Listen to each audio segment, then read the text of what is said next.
Welcome to Joe's Recaps. In this video, we are going to comment a movie called Passengers.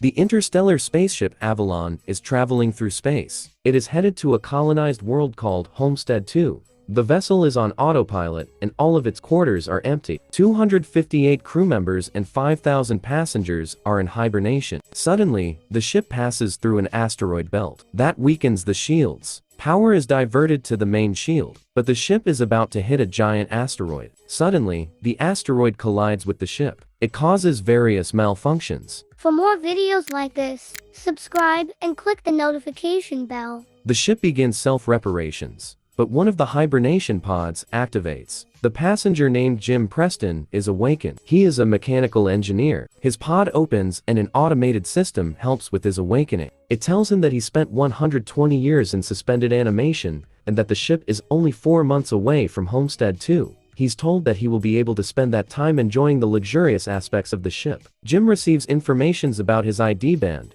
his cabin, and the primary activities. Excited and nervous, Jim gets ready, leaves his cabin, and walks into an automated class meant for an entire learning group. The hologram explains the situation on Earth, calling it overpopulated, overpriced, and overrated. Jim wants to ask a question. It tells him to hold his questions to the end of the lesson, but Jim keeps asking why he's the only one there. He understands that the hologram can't answer him and goes to search for other people. He goes to the main concourse of the ship. No one is there either, but an automated informational desk offers to assist. Jim asks to talk to a real person, so it sends him off to talk to a steward. But when he finds that no one is there too, he asks to speak to the captain. When he gets to the bridge, even though he doesn't have access to go inside, he finds that none of the main crew is awake either. Jim eventually goes to the observatory, where he finds out that the ship is actually 90 years away from Homestead 2. He realizes that he woke up too soon, so he rushes back to the concourse and sends a message back to Earth. He asks what he should do,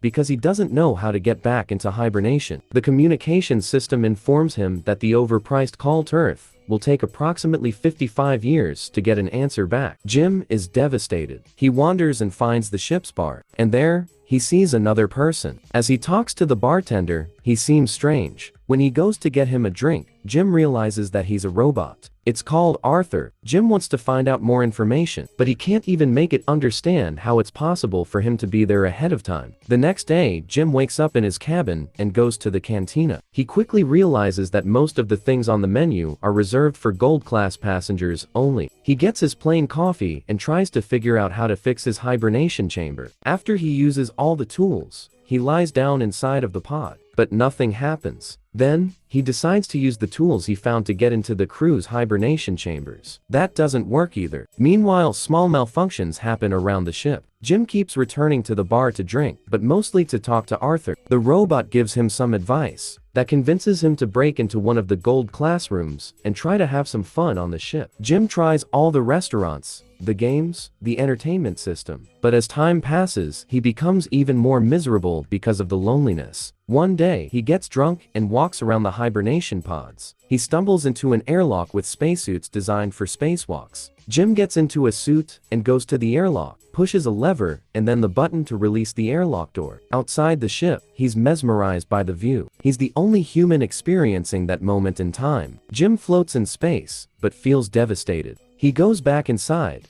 takes off the suit, but goes back to the airlock without it on. He pulls the lever, ready to end it all, but changes his mind in the last moment, runs back inside and steps on a bottle. Jim stands up and is instantly drawn to a woman in one of the pods. Her name is Aurora. He searches for her files and listens to her passenger interview. He becomes enamored with her. Later, he's seen sitting next to her pod, still listening to her interviews. Back in the bar, he's reading some of her work and is talking to Arthur about her writing. He becomes obsessed with his situation, going to another planet for a better life, waking up early and not getting there, and finding his perfect woman out of reach. Jim keeps thinking about her and starts getting the idea to wake her up. He talks it over with Arthur, but he doesn't understand the conundrum. Jim decides against it, until one day, he can't help it and changes his mind. He goes to her pod and activates it. She's waking up and going through the same process. He hides and goes back to his room. Sometime later, he goes to the main concourse,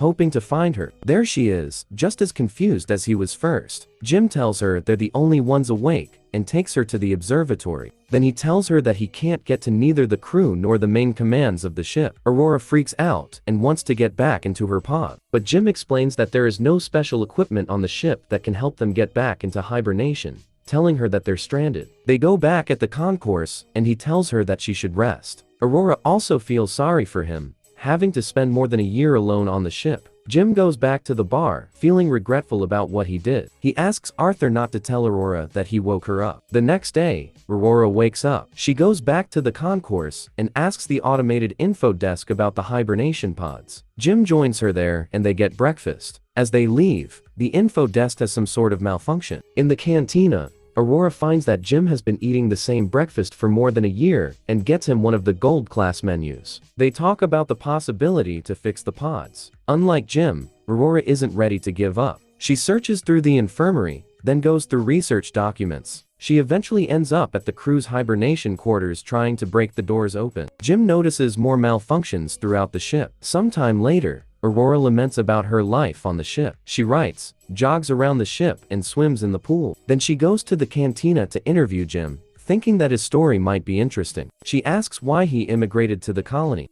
Jim answers with slogans from the company first, but then explains that he hopes that on the new world, he could be somebody, he could build a life. Later, they go to the observatory and Aurora finally shares her reason to be there. Unlike the other passengers on the ship, she has a round-trip ticket. Her idea was to go to Homestead 2, live there for a year, and come back to Earth. So she would become the first journalist that has ever done that, writing the greatest story that ever was. Aurora slowly gives up on finding a way to fix their current predicament, and Jim tries to cheer her up. He takes her dancing, to the cinema, and to the basketball court. Lastly, he takes her to the bar to meet Arthur. She relaxes for a bit. Jim is left alone with the robot, feeling awful about what he's done to her. The next moment, he's seen tinkering with something. Aurora walks into the observatory and finds a miniature of the Chrysler building he made for her. Sometime later, they go on a date at the bar. They have dinner and share stories about their lives. After the dinner, Jim and Aurora go to the airlock and get into the spacesuits. They go out for a spacewalk. Jim finally has someone to share that magnificent experience with. They float together in space. Then they come back inside and immediately kiss, retreat to his cabin and sleep together. So they start living like a couple. Aurora moves into his cabin and starts writing about her life on the ship.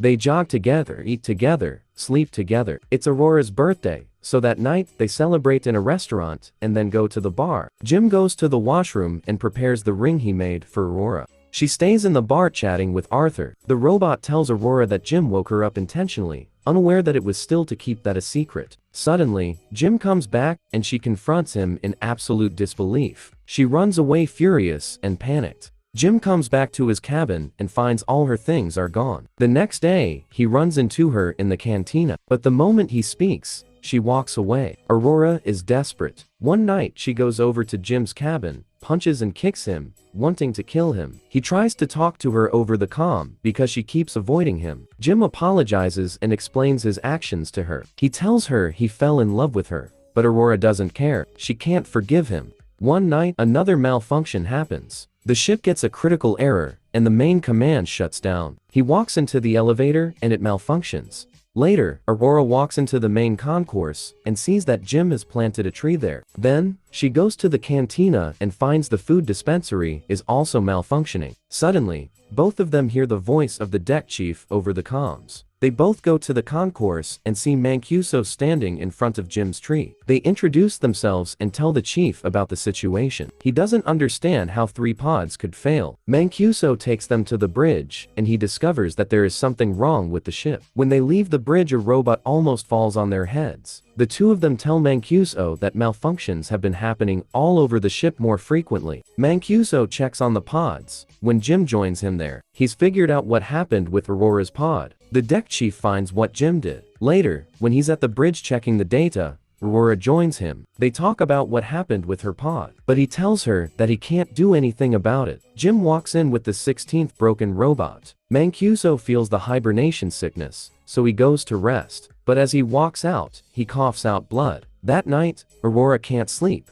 so she goes for a swim. Suddenly, there's gravity loss throughout the ship, and she starts drowning. The gravity drive resets, and she barely makes it out alive. They both run into each other going to find Mancuso. All of them are back at the bridge, discovering what has been going on with the ship. Mancuso finds out that something happened 2 years ago, causing a major failure. They need to find and fix what has caused the failure. If they don't fix it, the ship will be stranded. They go to find the problem, but Mancuso faints. Jim and Aurora take him to the infirmary. He's dying, and there are no treatments that can stop it or prolong the time he has left. Sometime later, the three of them meet in the observatory. Mancuso gives Jim his ID bracelet, tells them to fix the ship, and then passes away. Suddenly, the lights turn to an alarming red, and the ship begins shaking. Jim tells Aurora that he needs her help, and they run toward engineering. But there's another failure in the gravity drive, and another failure afflicts Arthur, so they deactivate him. They finally arrive in engineering and start looking for the problem. They find it in the power plant. As they open the hatch,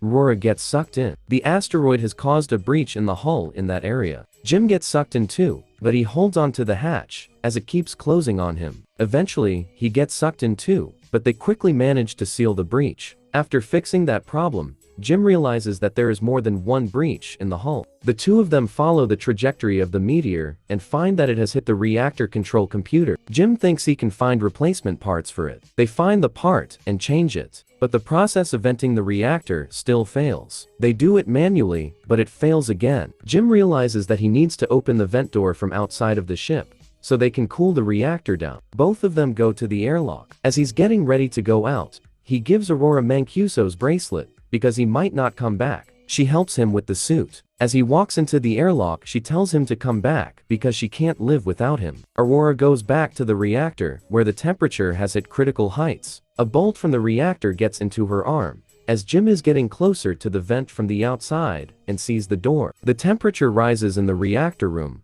while he is trying to bypass the vent door to open it. He soon realizes that he'll have to manually hold the door open so the reactor can vent. He tells Aurora, but she doesn't like the plan. Still, he goes ahead with it and tells her to vent the reactor. She doesn't want him to die and they argue, but he tells her that they have to save the other people and she vents the reactor. The process is successful, but the fumes from the reactor push him away and break his rope. Also, the pressure in his suit is dropping. He tells Aurora what happened and she moves as fast as she can to get to another suit and bring him in. He apologizes to her again. She puts on a suit and flies out to get him, but her rope is too short. She's pulled back, but suddenly grabs onto his rope and manages to pull him in. Aurora drags him into the infirmary, but she finds out that he's already dead. She uses Mancuso's bracelet to override the medical protocols and to resuscitate him. The medical pod does the work automatically and revives Jim. Aurora tells that she forgives him. Later, Aurora fixes Arthur and they give Mancuso a proper burial.